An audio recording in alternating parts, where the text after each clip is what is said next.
इस समय corona virus बहुत ही तेज़ी से फैल रहा है, तो हमें अपने आप को सेफ रखने के लिए जब भी हम बाहर निकलें तो मास्क पहन कर ही बाहर निकलें।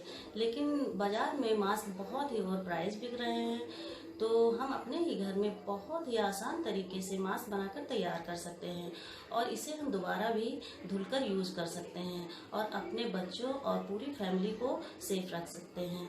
तो यहाँ पर हमारे पास एक पेपर बैग है। इस पेपर बैग से हम बहुत ही आसान तरीके से मास्क बनाना सीखेंगे। तो चलिए बनाना शुरू करते हैं।